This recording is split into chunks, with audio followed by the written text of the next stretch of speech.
Seguro que alguna vez hemos visto a alguien brillante, con un potencial enorme, pasarlo fatal para aprender algo que en teoría parece sencillo. Es una frustración tremenda, la verdad, tanto para quien enseña como para quien aprende. Pero ¿y si el problema no fuera la persona? ¿Y si el problema fuera la forma en que le presentamos la información? Esa idea, esa simple idea, lo cambia todo. Y es justo lo que vamos a explorar. Esta es la gran pregunta, la que nos obliga a replantearnos todo lo que dábamos por hecho sobre el esfuerzo, la inteligencia o las dificultades de aprendizaje.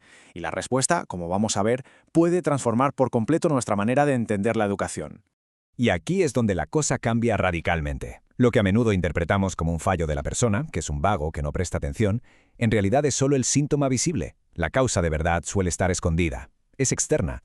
Un mal diseño de los materiales o del método que, sin darnos cuenta, le está poniendo barreras al cerebro. Para entender esto bien, vamos a imaginar algo. Pensemos que el cerebro tiene como un presupuesto diario de energía mental. La ciencia lo llama carga cognitiva, y es la clave para que el aprendizaje funcione o, por el contrario, se estrelle. La clave de todo esto es que nuestra memoria de trabajo, que es la que usamos para procesar información nueva, es muy limitada. Si el material está mal diseñado, el cerebro gasta su valioso presupuesto en tareas inútiles, como descifrar el formato, en lugar de en lo que importa, que es entender el contenido. Es como intentar montar un mueble con unas instrucciones malísimas. La mayor parte de la energía se va en entender el manual, no en construir nada. A ver, imaginemos la situación.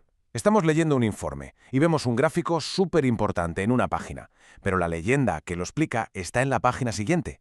Notamos esa pequeña fricción, ese esfuerzo extra de tener que pasar la página, volver atrás, intentar mantener las dos cosas en la cabeza a la vez. Agota, ¿verdad? Pues bien, esa sensación tan frustrante tiene un nombre técnico. Es el efecto de atención dividida, y es literalmente un ladrón de presupuesto cognitivo de manual. Obliga al cerebro a hacer un sobreesfuerzo solo para juntar las piezas, gastando una energía que debería estar dedicada a aprender de verdad. Y este es solo uno de los muchos ladrones que nos encontramos cada día.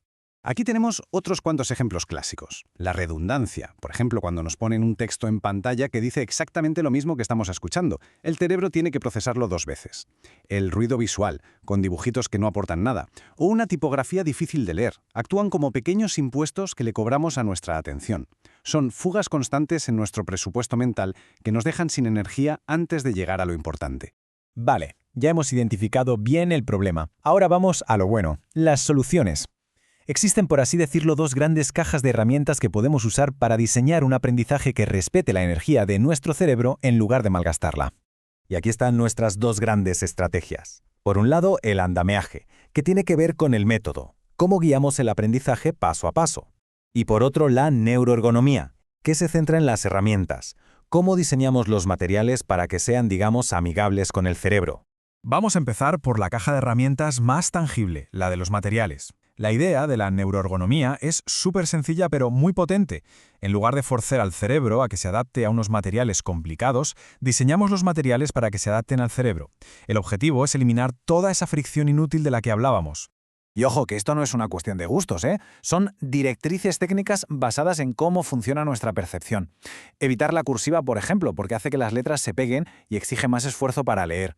Usar fondos en tono crema en vez de blanco puro para reducir la fatiga visual. O alinear el texto a la izquierda, que es mucho más cómodo porque el ojo siempre sabe dónde empieza la siguiente línea. Son cambios que parecen pequeños, pero su impacto a la hora de liberar presupuesto cognitivo es brutal. Fijaos qué pasada de ejemplo de cómo aplicar esto. Un simple cuaderno se puede transformar en una especie de prótesis cognitiva, con márgenes anchas para que no agobie, con cuadrantes para organizar ideas o con checklist para guiar los pasos, deja de ser una página en blanco. Se convierte en una herramienta que hace el trabajo pesado de la organización por nosotros, liberando al cerebro para que pueda centrarse en lo realmente importante, pensar y resolver. Bueno, ya hemos visto cómo mejorar nuestras herramientas. Ahora vamos a por la segunda caja, la del método. ¿Cómo construimos el conocimiento de una forma segura y sólida? Pues con el método del andamiaje. Es que la metáfora de la construcción es perfecta. Al principio, para levantar un edificio, ponemos un andamio súper sólido que lo sujeta todo. Pero a medida que la estructura, o sea, el conocimiento, se va haciendo más fuerte, vamos quitando piezas de ese andamio una a una hasta que el edificio puede sostenerse por sí solo. El objetivo final siempre es la autonomía. ¿Y esto en la práctica cómo se ve? Pues es un camino gradual. Empezamos con el máximo apoyo posible. Simplemente se estudia un ejemplo ya resuelto. Aquí el objetivo es solo entender el proceso, sin la presión de tener que encontrar la solución. Luego quitamos una pieza del andamio. Se pide completar una parte. Después un reto mayor. Te doy la solución, dime cuál era el problema. Y solo al final de todo, cuando las bases son súper sólidas, se pide resolverlo todo de forma autónoma. Es un camino seguro hacia la independencia. Pero, ojo, mucho cuidado aquí porque hay una advertencia clave. El andamio siempre hay que retirarlo. El mismo apoyo que es vital para un novato se convierte en un estorbo, en un lastre para alguien con más experiencia. ¿Por qué? Pues porque le obliga a procesar información que ya domina. Se convierte en esa redundancia que vimos antes y le hace malgastar su presupuesto cognitivo. La guía tiene que desaparecer a medida que la habilidad crece. Y aquí es donde todo esto que hemos visto conecta con algo mucho más grande. Porque estas técnicas no son solo, trucos para aprender mejor. Representan un cambio de mentalidad fundamental sobre lo que significan la inclusión y la justicia. Tanto el buen diseño de los materiales como el método del andamiaje se basan, en el fondo, en un único y poderoso principio que lo cambia absolutamente todo. Y el principio es este, la normalización. Llevamos demasiado tiempo esperando que la gente se adapte a sistemas rígidos. La idea aquí es darle la vuelta a la tortilla por completo. La responsabilidad es del sistema. Es el sistema el que tiene que ser lo bastante flexible para adaptarse a las necesidades de cada persona. Esto lo que quiere decir es que un buen diseño no es un capricho o un favor, es un derecho. Se trata de dar a todo el mundo las mismas oportunidades y para eso es obligatorio eliminar de forma activa todas esas barreras de diseño y de método de las que hemos estado hablando. Esta frase, de verdad, es que lo resume a la perfección. Cuando diseñas pensando en quienes más lo pueden necesitar, al final creas soluciones que nos benefician a todos. La claridad, el orden y una buena estructura no ayudan solo a una persona con dislexia o TDAH, nos ayudan a todos, porque respetan ese presupuesto cognitivo que al final todos compartimos.